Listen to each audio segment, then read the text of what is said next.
Polasok di Guru Penggerak Angkatan 8 tentang membangun budaya positif di lingkungan sekolah.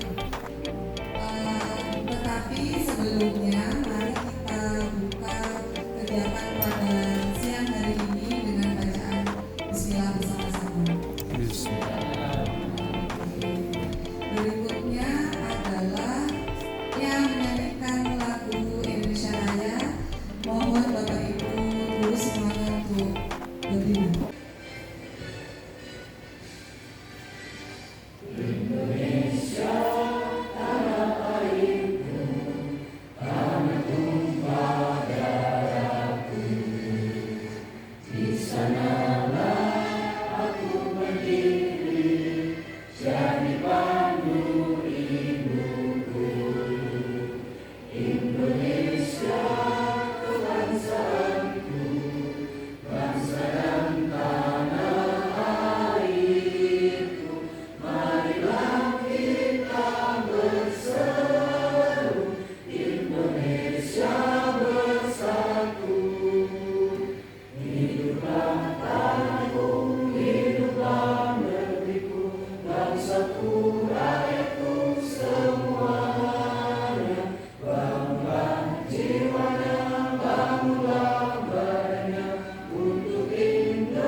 Assalamualaikum warahmatullahi wabarakatuh. Waalaikumsalam.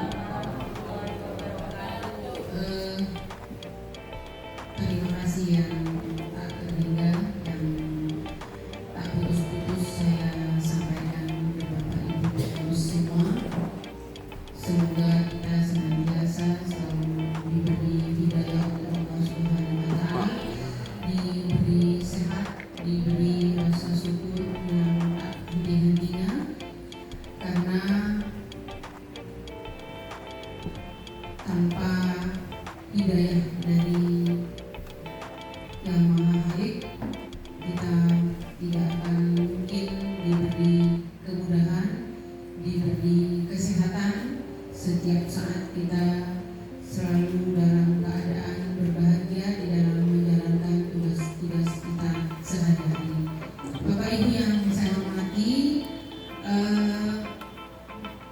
pertemuan hari ini dalam rangka memberikan dukungan terhadap program kegiatan Ibu Polasok sebagai calon guru penggerak angkatan 8 yang dalam hal ini pada hari ini beliau memiliki program mensosialisasikan program itu terhadap panjenengan semua berkaitan dengan diseminasi membangun budaya positif di lingkungan sekolah.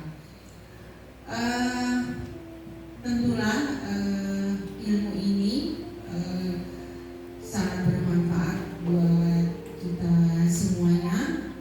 Oleh karena itu mohon nanti diikuti sampai selesai, dan harapan saya ilmu yang didapatkan itu nanti bisa diaplikasikan kepada pekerjaan kita sehari-hari, dan tentu juga kita bisa berkolaborasi menyamakan persepsi dengan apa namanya ini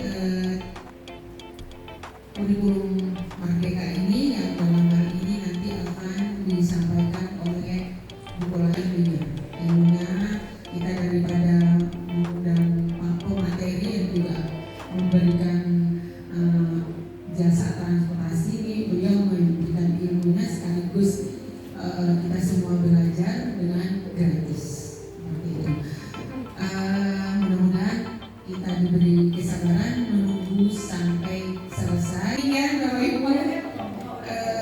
Assalamualaikum warahmatullahi wabarakatuh. Waalaikumsalam. Apa sih itu budaya positif? Bukankah budaya itu pasti positif begitu? Kemudian di lingkungan sekolah.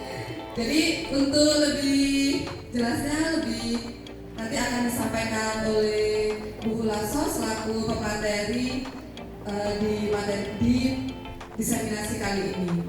Silakan.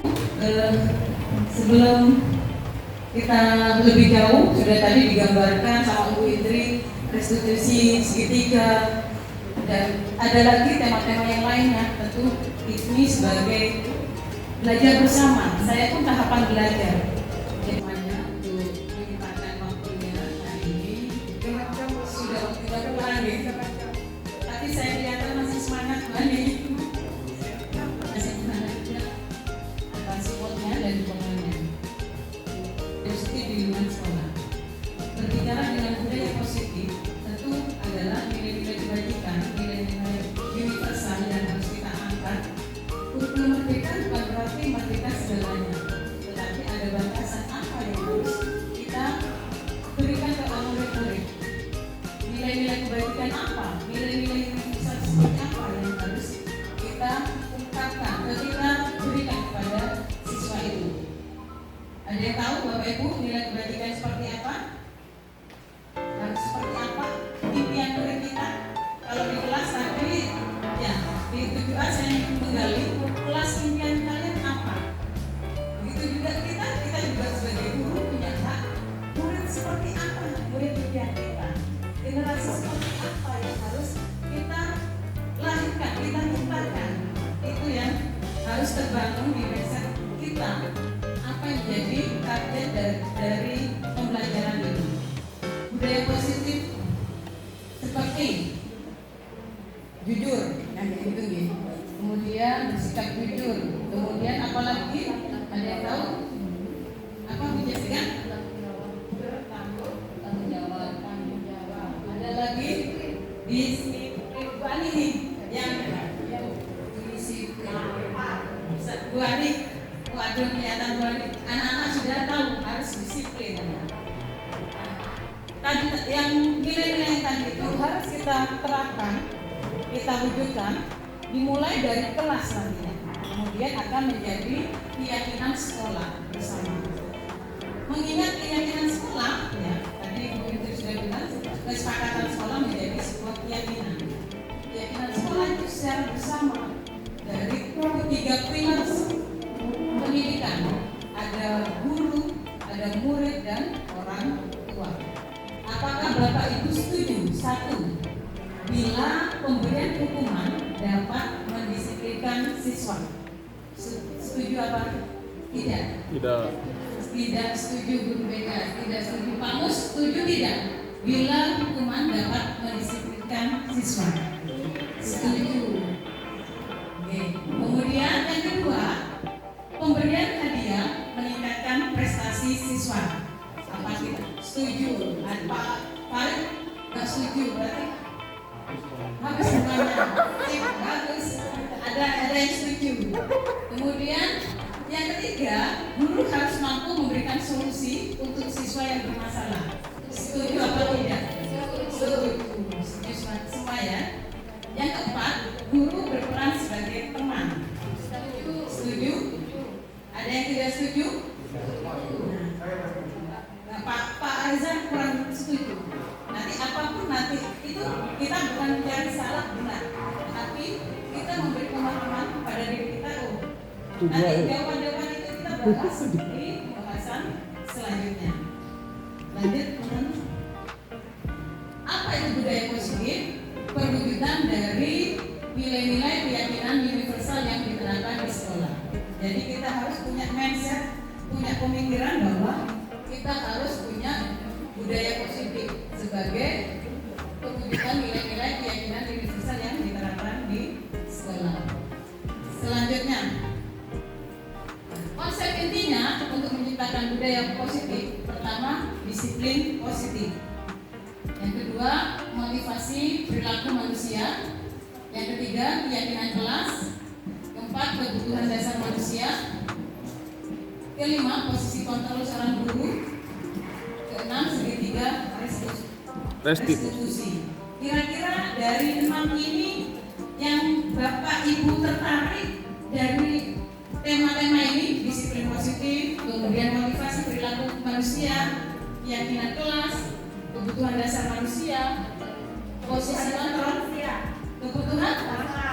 kebutuhan dasar manusia. Siap, nanti kita gali apa saja yang Posisi kontrol seorang guru. nah, posisi kontrol seorang guru di mana kontrol kita tadi?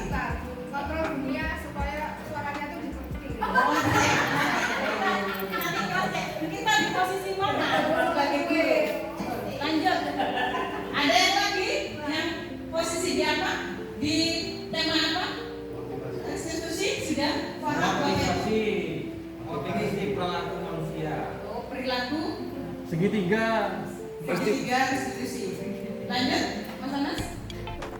Nah, coba sekarang Bapak Ibu 2 orang berhadapan ya.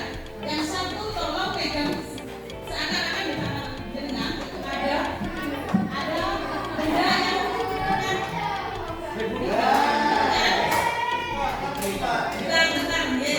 Kita jenengan seakan-akan ini ada benda yang berharga. Kemudian digenggam secara kuat yang sebelah berusaha untuk membuka. Bukan, begini, ya, Bu Ani yang punya permata. Nah, kita yang berusaha mengambil permata itu. Ya. Silakan. Oh iya.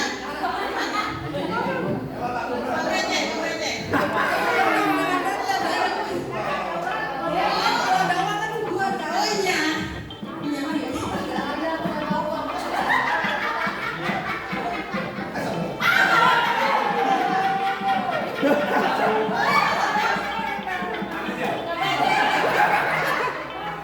Yang sebelah berusaha membuka.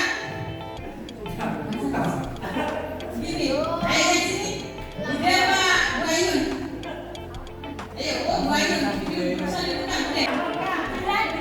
Bagaimana? Pasti temannya yang memegang, yang di tangannya terkepal, berusaha untuk mempertahankan ya. Karena ini ada sesuatu yang harus saya pertahankan.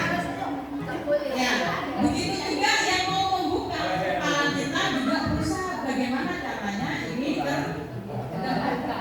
Namanya pemaksaan. Pemaksaan itu Namanya pemaksaan. Pemaksaan, dan ini yang sakit. Gimana maksudnya itu buat Bu Indri? Menurut Bu Indri? Tas, begitu ya. Itu ada hubungannya dengan selanjutnya dulu, dengan kebutuhan dasar manusia. Ayo, Pak Mari.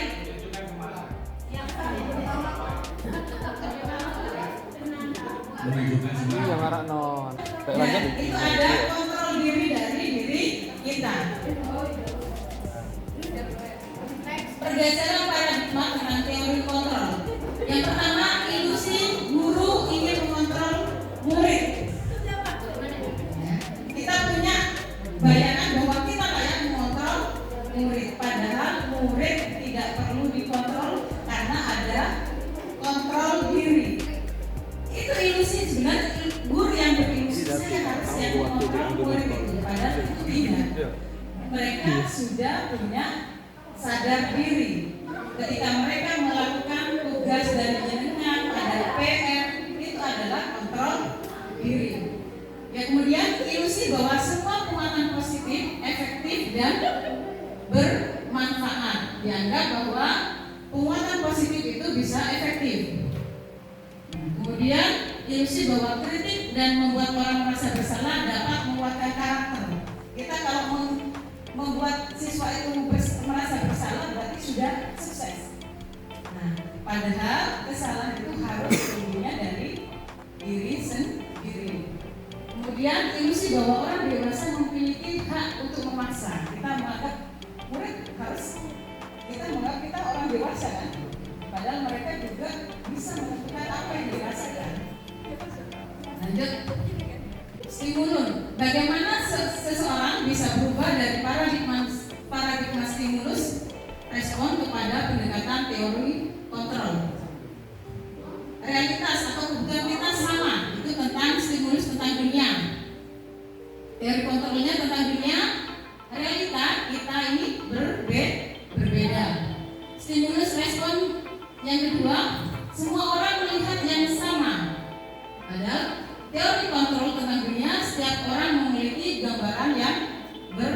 beda.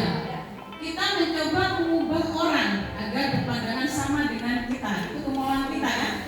Padahal kita berusaha memahami pandangan orang lain tentang dunia. Kemudian perilaku buruk dilihat sebagai suatu kesalahan. Kontrol tentang dunia, semua perilaku memiliki tujuan. Mereka yang berbuat salah pun punya tujuan, punya alasan. Orang lain bisa mengontrol saya. Padahal kontrol tentang dunianya hanya adalah yang bisa mengontrol diri kita sendiri, bukan orang lain. Saya bisa mengontrol orang lain. Nah, ini stimulus responnya. Padahal Anda tidak bisa mengontrol orang lain. Pemaksaan ada pada saat bujukan gagal. Jadi ketika dibujuk gagal itu dilakukan pemaksaan. Bagaimana kontrol tentang dunianya? Kolaborasi, konsensus, menciptakan pilihan-pilihan baru. Mode berpikir menang kalah itu yang tergambar terkonsep di kita, menang kalah. Padahal bukan. Tapi apa? Berpikir menang. Maksudnya apa? Murid yang salah tetap harus kita proses, ya. Bukan menang kalah. Lanjut.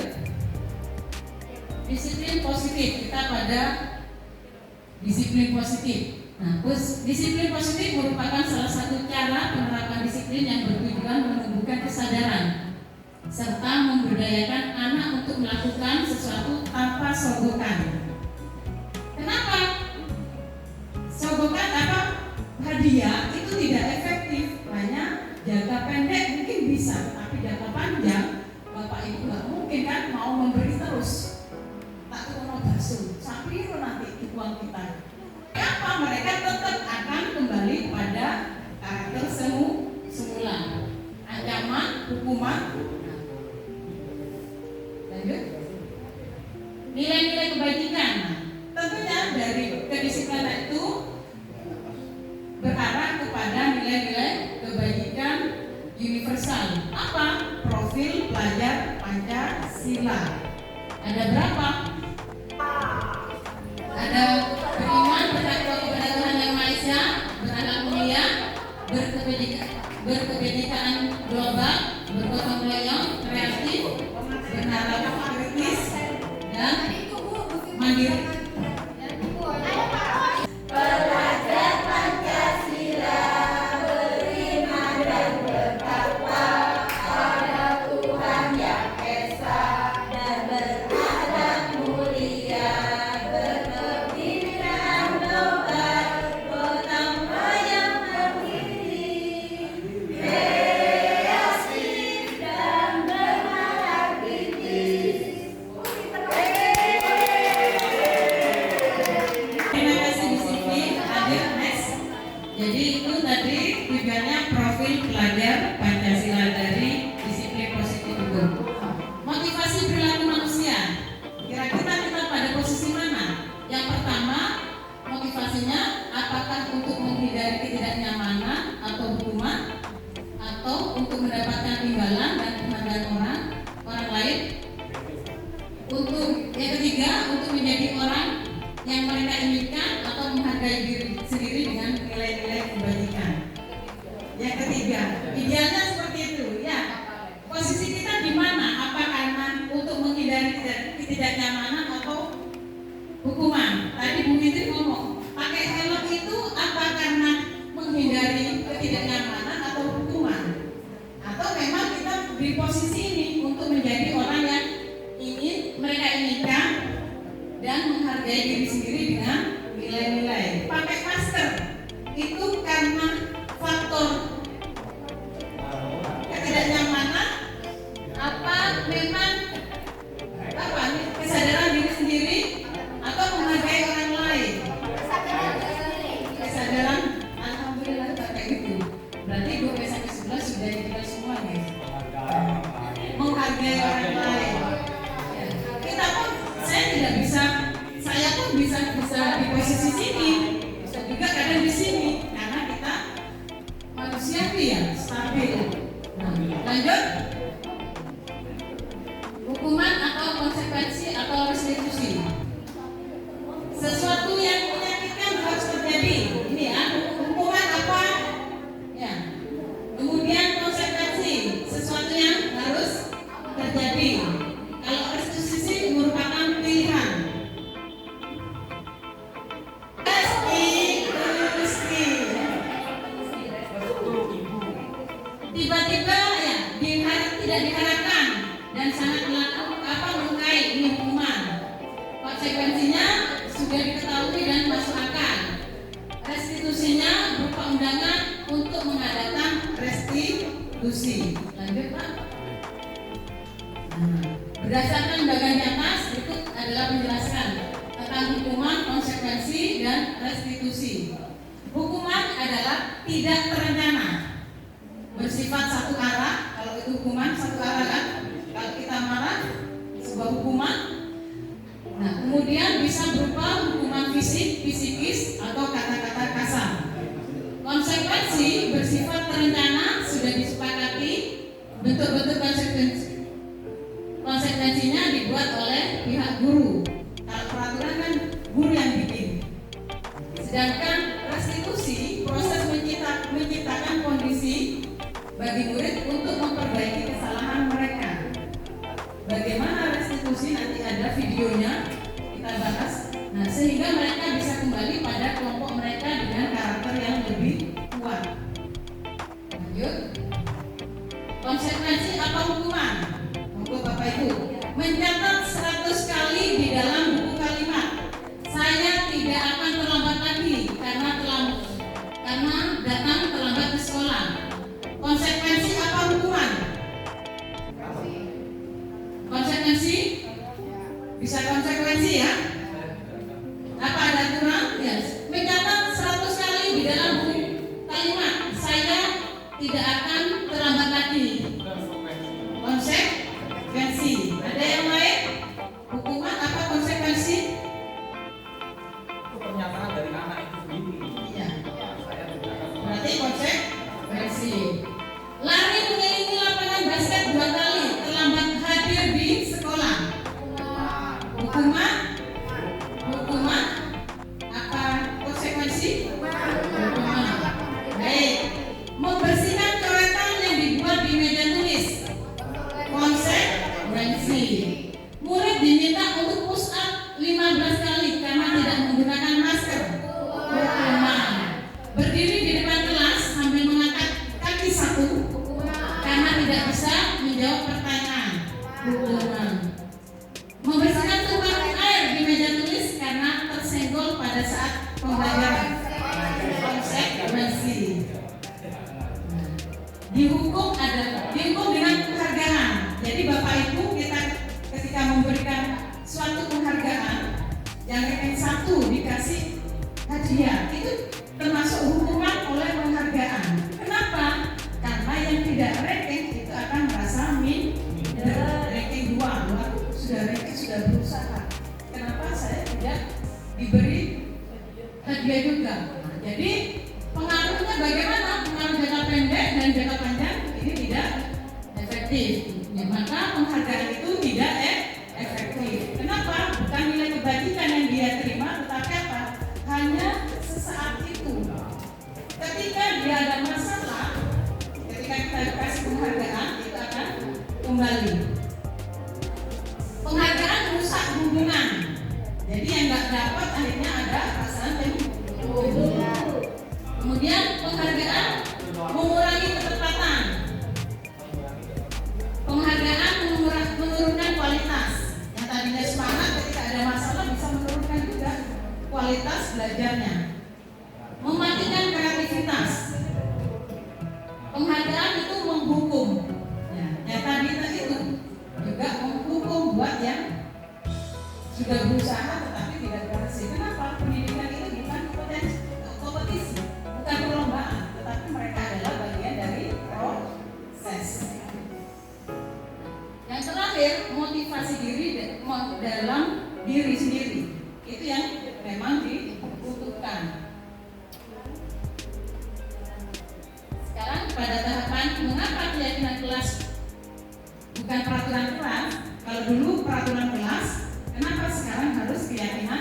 kelas. Kira-kira apa Bu? Kan Bapak Ibu? Bisa ada yang membantu? Pak Hardi, kalau keyakinan bagaimana? Kalau peraturan itu bagaimana? Kalau keyakinan kelas, semuanya kelihatan kelasnya kotor, ini yakin nggak kita bisa di sini? Kalau bilang keadaan kotor, kan gitu ya. Nah, itu keyakinannya. Tapi kalau kalau peraturannya, kelas masuk harus bersih. Gitu. Jadi untuk selanjutnya, ya saya pikir kembalikan ke anak itu sendiri, baru nanti anak bisa nyaman dan tidaknya waktu belajar. Baik, terima kasih Pak Ardi. Kalau keyakinan, yakin nggak? Keyakinan itu dibuat nanti dari semua siswa. Aturan-aturan itu berdasarkan dari aturan-aturan itu kemudian menjadi keyakinan kelas. Kalau peraturan itu satu arah, yaitu dari guru. Mengapa kita memiliki peraturan tentang penggunaan helm? Itu sudah ya pada saat mengendarai kendaraan roda 2, karena kita yakin dengan helm itu menyelamatkan diri kita. Itu keyakinan. Tetapi kalau bisa menjadi peraturan, hanya menggugurkan kewajiban. Itu peraturan. Mengapa kita memiliki peraturan tentang penggunaan masker dan mencuci tangan setiap saat? Karena kita yakin di saat COVID itu adalah hal yang sangat efektif untuk kita tidak tertular dari COVID-19. Bukan kalau aturan bagaimana? Sekedar memenuhi syarat saja kan? Nah, itu peraturan. Lanjut. Nah, jadi keyakinan kelas dibuat berdasarkan kesepakatan antara guru dan siswa bersifat universal. Sedangkan peraturan biasanya dibuat oleh guru yang bersifat satu arah. Itu kesimpulannya. Keyakinan kelas biasanya bersifat abstrak daripada peraturan yang lebih rinci dan konkret. Keyakinan kelas berupa pernyataan-pernyataan universal. Pernyataan keyakinan kelas senantiasa dibuat dalam bentuk positif. Keyakinan kelas hendaknya tidak terlalu banyak, bisa 3 sampai 7. Jangan terlalu banyak. Jadi 3 jangan 1 atau 2, terlalu sedikit kalau 2. Jadi bisa 3 sampai 7.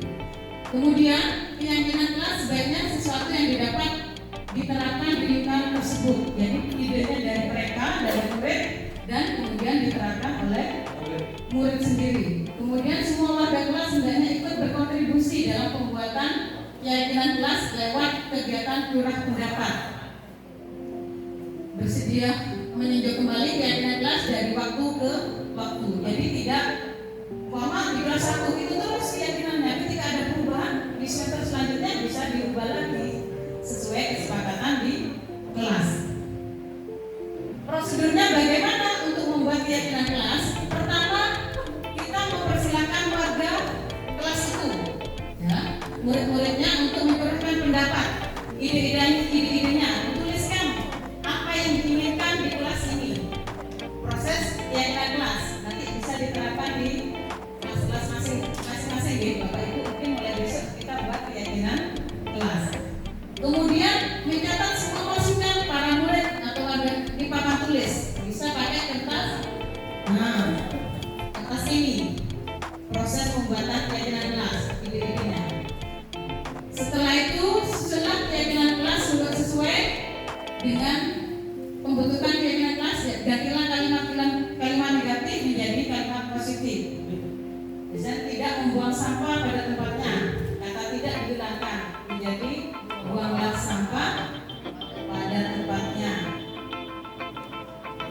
Dan engkau tidak boleh terlambat, jadi datang tepat waktu.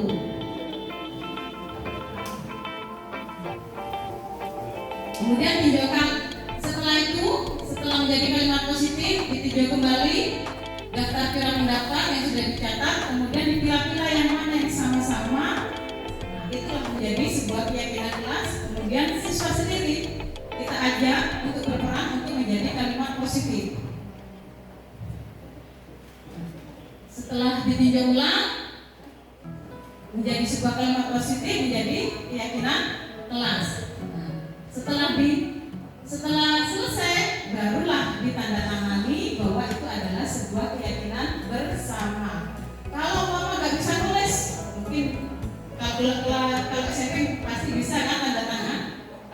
SD nggak bisa pakai jempol tangannya. Oke, jempol tangannya. Kemudian setelah ditandatangani semuanya, barulah ditempel di tempat yang mudah dibaca oleh siswa. Keyakinan kelas itu. Lanjut. Kebutuhan dasar manusia. Apa saja kebutuhan dasar manusia? Ada 5. Bertahan hidup. Bunian. Kebutuhan manusia. Nah, salah satunya makan, sandang, papan. Nah, itu adalah bertahan hidup. Kebutuhan bertahan hidup berhubungan dengan kesehatan, makanan, rumah, juga kebutuhan seks. Jadi punya anak itu juga adalah bagian bertahan hidup. Nah, itu adalah kebutuhan manusia.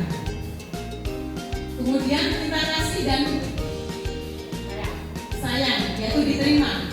Kebutuhan yang berhubungan dengan koneksi sosial, dicintai orang lain, teman, terus orang tua, itu adalah juga kebutuhan dasar manusia. Penguasaan atau pengakuan atas kemampuan, itu adalah kebutuhan manusia. Kebutuhan itu diakui kemampuannya, prestasi, dianggap berharga.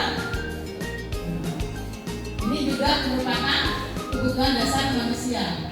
Kebebasan, kebutuhan akan pilihan, kebutuhan akan kebebasan mandiri dan bisa menginginkan banyak pilihan. Murid kita kenapa rame? Berarti ditanyakan mereka mau apa? Mungkin sudah bosan dengan suasana kelas. Berarti apa kebutuhan? Kebebasan apa? Kebebasan atau apa?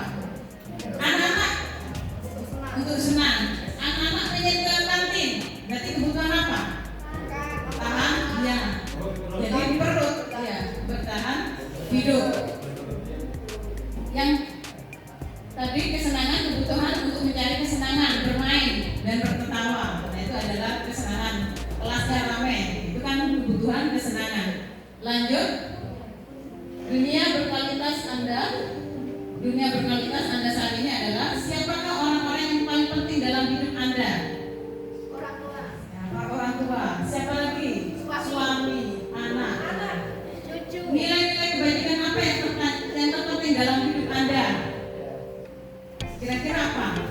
Nilai-nilai terpenting kebajikan dalam kehidupan Anda. Kejujuran, uang. Nomor ketiga uang. Apalagi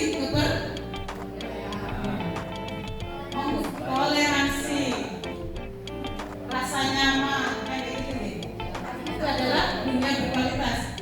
Apa pencapaian Anda yang Anda sangat banggakan? Alhamdulillah. PPG lolos, iya kan? Alhamdulillah. PPP naik. Ya, gaji naik. Tesisnya lancar. Lulus ujian. Apa pekerjaan ideal bagi Anda? Ya. Pekerjaan ideal seperti apa? Kalau Pak Mas Supro, apa pekerjaan ideal yang Menjadi suami yang baik. pasti setiap orang punya ini ya, punya target pekerjaan ideal kita. Ceritakan bagian perjalanan hidup Anda di mana Anda merasa titik puncak hidup Anda. Bisa diceritakan mungkin Pak Jono titik puncaknya, ya perjalanan hidupnya. Titik puncak itu kalau segera sudah enggak gitu apa. Sekarang kita bahas, kita lihat nonton film dulu banyak. Kalau guru, kira-kira kita di mana? Penghukum, pembuat orang merasa bersalah, apakah teman, apa pemantau, apa manajer? Bisa penghukum, ya. Itu manusiawi. Saya Tanggal muda saya jadi teman. Yuk kita lihat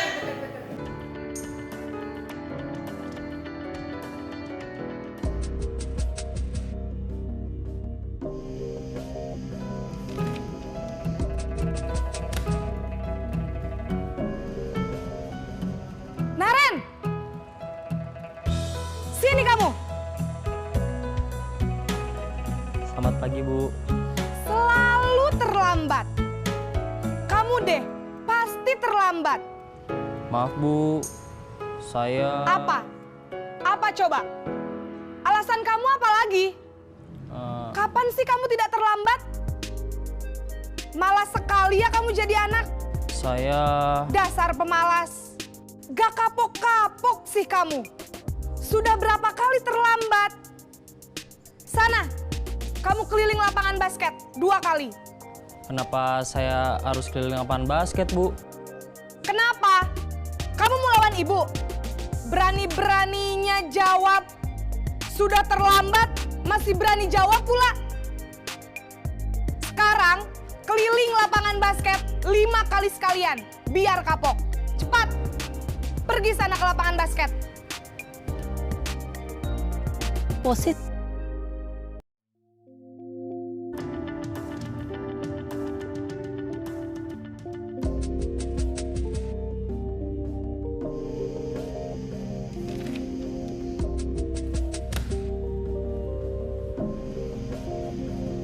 Naren!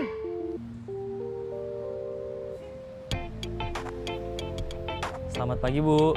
Naren. Kamu kenapa terlambat lagi, nak? Ya Tuhan, Naren. Kamu senang ya bikin ibu susah ya? Kalau kamu terlambat lagi, nanti ibu yang ditegur bapak kepala sekolah, nak. Disangka ibu tidak bisa membina kamu. Duh, gimana ini? Maaf, Bu. Duh, Gusti Naren. Kamu suka ya kalau ibu ditegur bapak kepala sekolah? Terus, sekarang ibu harus tulis apa ini di buku absen? Ini kamu sudah sering terlambat loh. Ibu harus apa coba? Maaf, Bu. Maaf sekali. Ya sudah, lain kali jangan bikin ibu susah lagi ya, nak ya. Ibu tidak akan kuat lagi kalau kamu begini terus. Bisa jantungan kalau ibu ditegur bapak kepala sekolah. Sana cepat ke kelas. Maaf ya, Bu. Maaf sekali.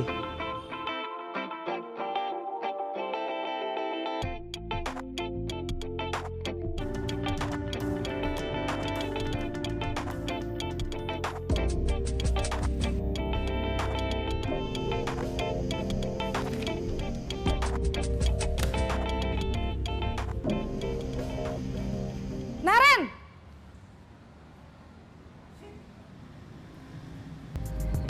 Selamat pagi, Bu. Wah, sudah jam berapa ini, nak? Terlambat lagi ya, sayang. Iya, Bu. Habis ibu saya lupa bangunkan saya, Bu. Kamu malah menyalahkan ibu kamu.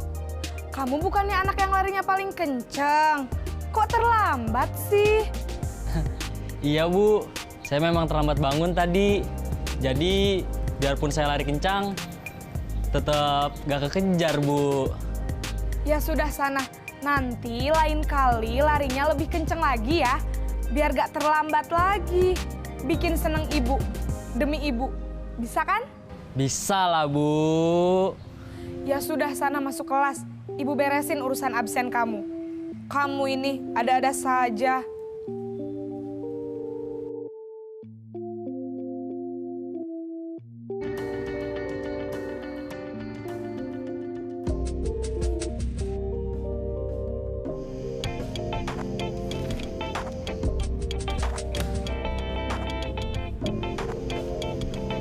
Naren!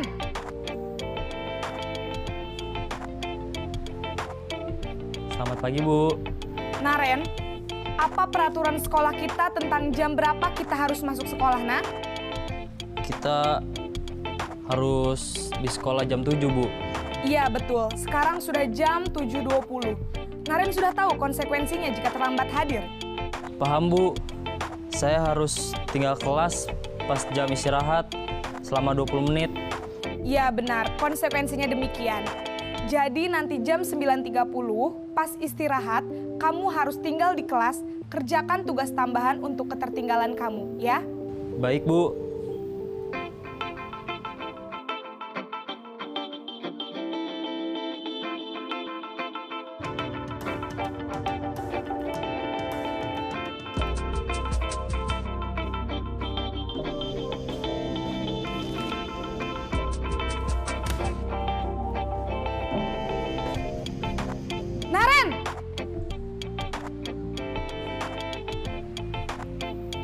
Selamat pagi, Bu. Selamat pagi, Naren. Maaf, Bu. Saya terlambat. Iya, sekolah masuknya jam 7, sekarang sudah jam 7.20. Jadi sekarang bagaimana ini, Naren? Maaf, Bu. Saya lupa setel alarm saya semalam. Baiklah, menurut kamu, keyakinan sekolah yang mana yang perlu kamu tingkatkan? Menghargai diri sendiri dan orang lain mungkin ya, Bu. Setuju. Jadi, apakah Naren meyakini prinsip saling menghormati tersebut? Iya, Bu. Saya meyakininya. Apakah Naren bersedia memperbaiki masalah keterlambatan ini? Bersedia, Bu. Bagaimana kamu akan perbaiki masalah keterlambatan ini? Saya akan coba untuk tidak lupa menyetel alarm saya, Bu. Baik, kalau Naren lupa menyetel alarm di rumah, ada orang yang kira-kira bisa bantu mengingatkan tidak? Ada, Bu. Kakak saya, Kak Ema. Ada lagi selain Kak Ema? Selain Kak Ema, ada ibu saya. Baik, jadi yang mengingatkan Naren adalah Kak Ema dan ibu kamu ya? Kira-kira akan mulai setel alarm kapan nih, Naren? Setelah pulang sekolah, akan segera saya lakukan. Baik, jadi Naren akan setel alarm untuk bangun besok pagi dan akan diingatkan oleh kakak dan ibunda Naren ya. Ada lagi yang mungkin perlu dilakukan, Naren? Agar tidak terlambat bangun lagi. Tidak ada, Bu. Baik, Naren. Terima kasih untuk kerjasama kamu. Sekarang kamu perlu kembali ke kelas untuk belajar. Baik, Bu. Terima kasih.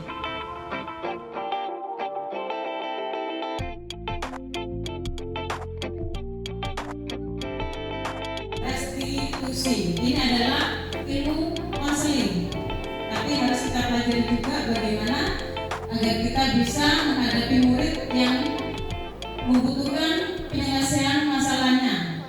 Ya. Restitusi adalah proses kolaboratif yang mengajarkan murid untuk mencari solusi untuk masalah dan membantu murid berpikir tentang orang seperti apa yang mereka inginkan, bagaimana mereka harus memperlakukan orang lain. Keyakinan kelas apa yang telah disepakati, kamu ingin menjadi orang yang seperti apa, itu adalah ada bagian-bagiannya.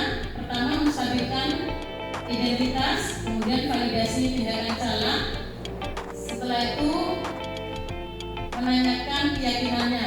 Nah, itulah segitiga restitusi. Ada video juga sebenarnya.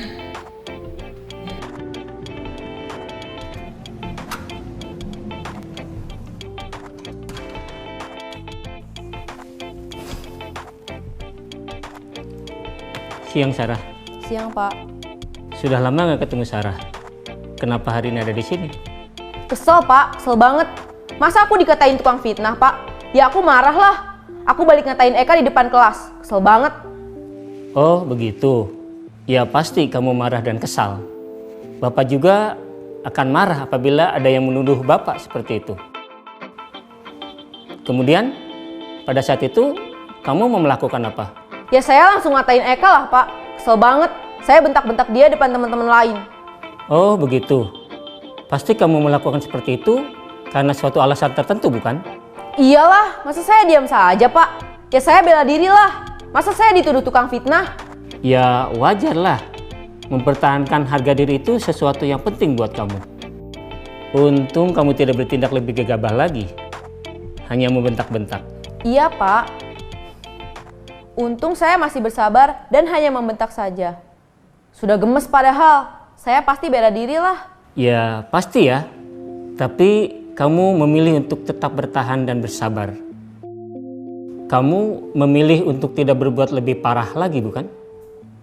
Iya. Nah, sekarang coba kita lihat lagi. Tindakan kamu yang bentak-bentak Eka di kelas. Tindakan kamu itu kira-kira sesuai dengan keyakinan kelas atau prinsip kamu tidak? Enggak lah, Pak. Capek, Pak, jadi pemarah. Jadi, keyakinan atau prinsip mana yang kurang sesuai dengan keinginan kamu? Ya, saya sebenarnya sangat menghargai orang lain. Mungkin saat itu saya menjadi emosi, jadi tidak menunjukkan sikap itu. Kamu meyakini tidak? Menghargai orang lain itu penting buat kamu. Yakinlah, Pak. Iya, setuju. Kita harus saling menghargai. Namun, ada juga keyakinan yang kita sepakati yang perlu kita jalankan apabila kita sedang marah, bukan? Ya, saya bisa lebih proaktif, mulai dengan diri sendiri.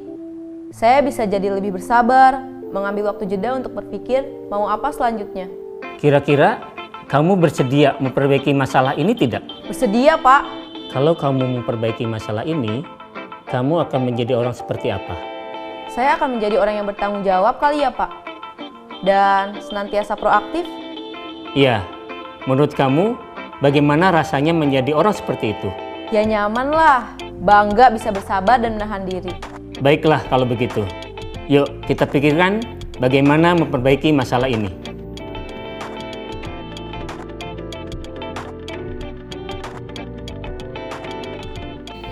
Restitusi ini bagaimana bisa ada penyelesaian permasalahan. Mungkin ada pertanyaan dari sini Bapak Ibu.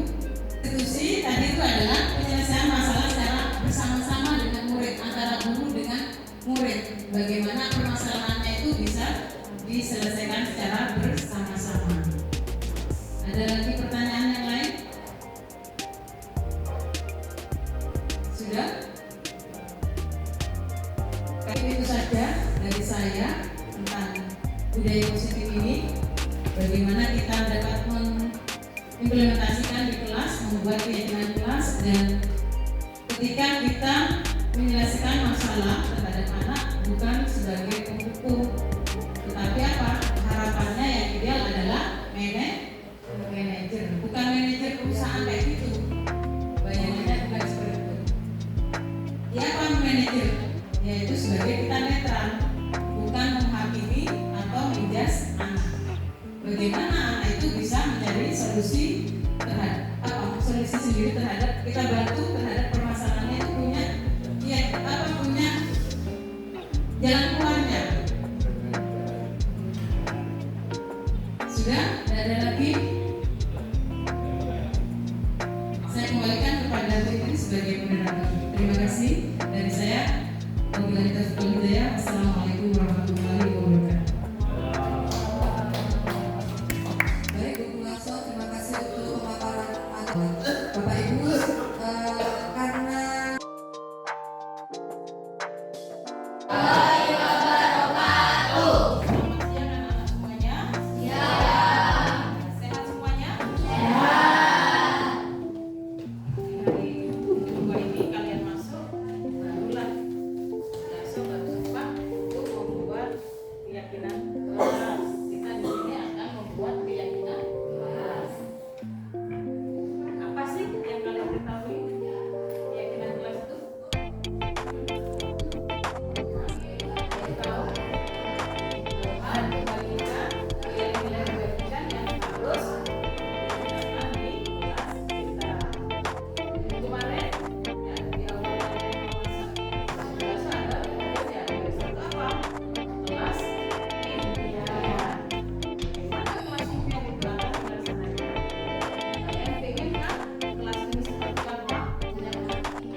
satu-satu, taruh di belakang ya.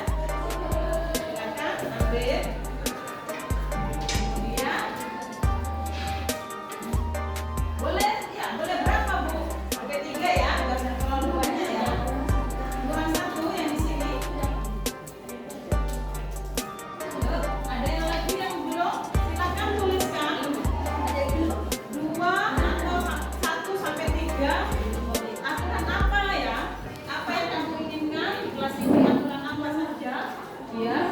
Langsung tahu ide-ide kalian. Punya ide bagaimana kalian tentang keyakinan kelas yang akan kita miliki bersama. Kan dulu di SD punya peraturan kelas kan ya? Kalau ada peraturan itu siapa yang bikin dulu? Gurunya. Ya. Ada yang lain? Peraturan itu yang bikin gurunya ya? Kalau sudah bisa ditempel nanti ya. Dan ada yang menyebutkan kalau peraturan belum SD guru. Tapi kalau peraturan harus apa? Kita arti ya. Sudah? Silakan ditempel. Boleh ditempel ya. Ditempelkan. Boleh dikasih nama. Ada yang lebih?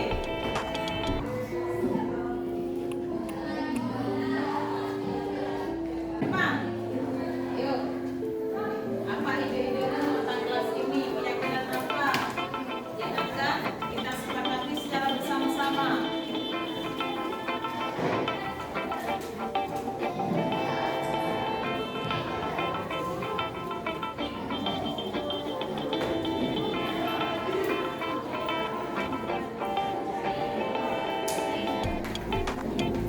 Ide ya. Idenya. Ide kelas ya. Ide dari siswa.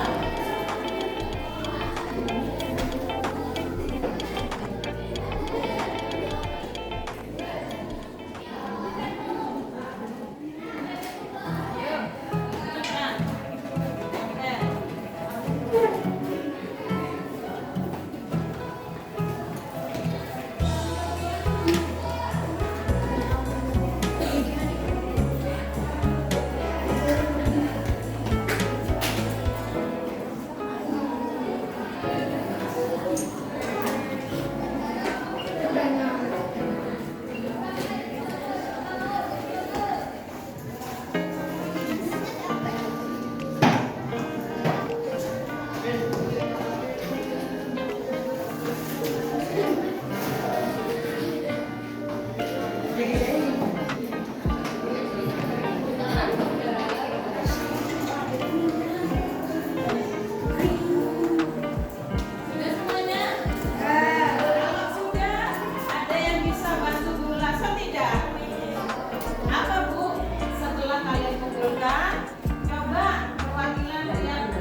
bentuk nilai-nilai kebajikan yang kalian harapkan. Apa bedanya Bu keyakinan kelas dengan peraturan kelas? Kalau peraturan kelas tadi sudah disebutkan oleh temanmu, itu biasa yang membuat adalah guru. Tetapi kalau keyakinan kelas itu yang membuat siapa? Kalian sebagai murid dan bersama wali kelas, yaitu Ibu Lasso. Paham ya? Nah, kenapa kok bukan peraturan? Kalau peraturan kan Bu Lasso yang baik-baik pikirannya Bu Lasso kan? Nah, jadi apa? Hanya keinginan Bu Lasso. Sedangkan kita harapkan apa? Ini bisa menjadi kesadaran bersama tanpa harus diingatkan lagi. Mengerti? Nah, dari 5 ini, kalau keyakinan kelas tidak boleh ada kata-kata negatif. Harus kalimat positif. Seperti apa kalimat positif? Seperti tidak boleh membuang sampah. Kalimat positifnya apa? Buanglah sampah pada tempatnya. Boleh dibantu? Ayo, silakan. Bukan, yang lainnya dibantu Bu Lasso untuk menuliskan kalimat positif di sini. Kita coba. Sudah ya. Kalau buang sampah itu yang dirasakan apa kalau sudah membuang sampah? Kelasnya akan bersih. Nah, yang tampak perbuatannya bagaimana? Ya Pak, ketika ada sampah dibuang, ditaruh di tong sampah. Ya kan? Itu yang kamu rasakan. Kedua, sekarang tidak boleh makan di kelas saat pelajaran. Yang apa yang bagian kalimat positifnya?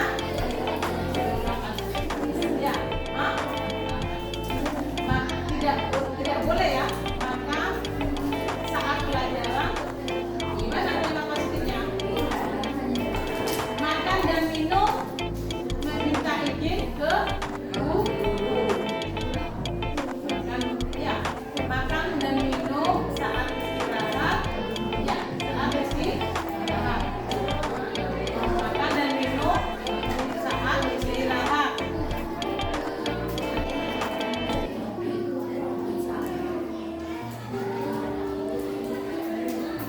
Kemudian tidak boleh, yang ketiga tidak boleh menghina atau membuli. Karena apa? Saling menghargai dan menghormati antar teman.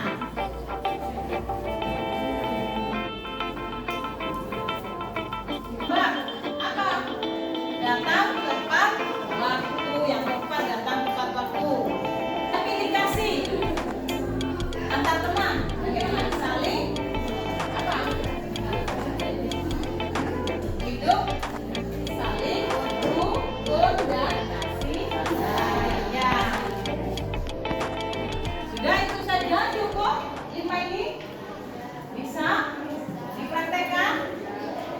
Yang di belakang, nanti yang pojok siapa itu? Coba dibantu belasan sini nak. Yuk, ini Lord.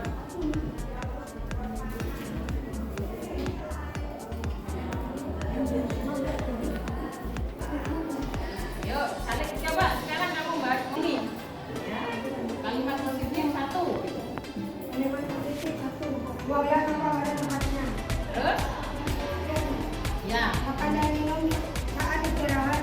Saling menghargai dan menghormati antar teman. Datang tepat waktu. Hidup saling rukun dan kasih sayang. Hidup saling rukun dan kasih sayang. Dan silakan sekarang kita rinci ya. Perbuatan yang pertama, buang sampah pada tempatnya. Terus tiket itu di mana? Ya, ada tiket ya? Kesepakatan ada tiket kelas ya. Tiket itu masuk di mana nantinya? Ya. Nah, di mana?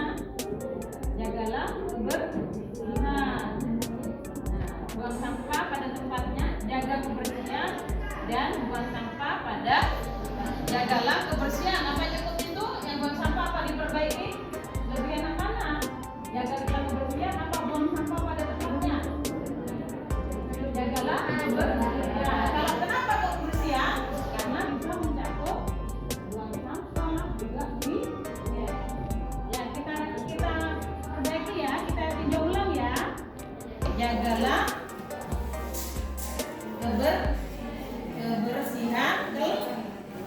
kebersihan kelas. Bisa ini jadi keyakinan kelas ya. Kemudian yang kedua, makan dan minum saat istirahat. Apa bahasanya?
Silakan tanda tangan, pilih tempat sesuka kamu.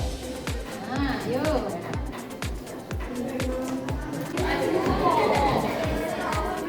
Nah, kalau sudah ditandatangani, kan saya minta tolong ada yang menempel di tembok yang mudah kalian baca. Dan di sini ya? Iya. Yuk, silakan di sini. Ayo tempelkan. Bentar ya.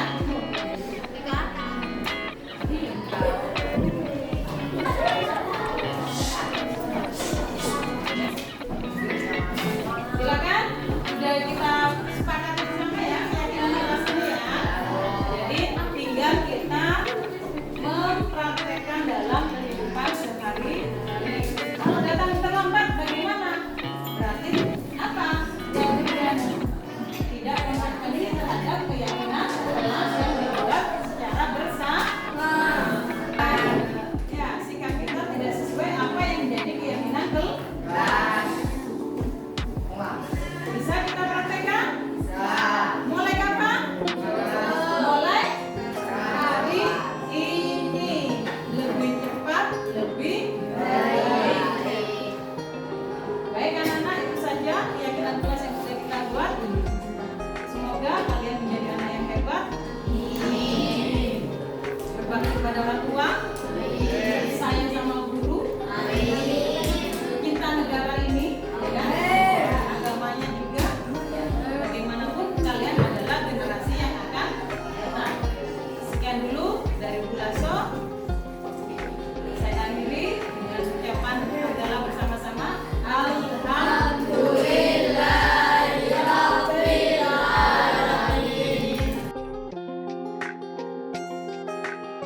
Assalamualaikum warahmatullahi wabarakatuh. Saya Rian Pranjaya, biasa dipanggil Marian, guru agama.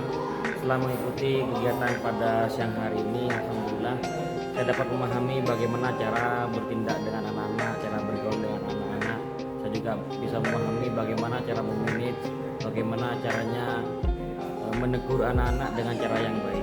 Jadi sesuai dengan apa yang ada di dalam. Assalamualaikum warahmatullahi wabarakatuh. Perkenalkan, nama saya Ayu Amalianti. Di sini saya akan sedikit melakukan umpan balik terhadap apa yang telah Bu Lasem tadi jelaskan mengenai budaya positif di sekolah. Di situ saya dapat mengambil kesimpulan bahwa budaya positif di dalam sekolah itu sangat penting untuk menumbuhkan keyakinan kepada siswa, keyakinan kelas, sehingga kan nilai-nilai kebajikan di dalam siswa tersebut. Mungkin itu saja yang dapat saya sampaikan. Terima kasih. Wassalamualaikum warahmatullahi wabarakatuh. Assalamualaikum warahmatullahi wabarakatuh. Perkenalkan, nama saya Mufron. Saya mengajar di SMPN Sumber. Di sini saya akan menanggapi materi yang sudah dijelaskan oleh kita, yaitu Mas mengenai budaya positif. Umpan baliknya yaitu kegiatannya sangat menarik dan materinya sangat bisa dipahami, yaitu dari budaya untuk mengajarkan ke siswa bisa bermanfaat nanti ke depannya, baik belajar di lingkungan sekolah terhadap siswa maupun kita bisa mengamalkan di lingkungan rumah itu sendiri. Sekian dari saya.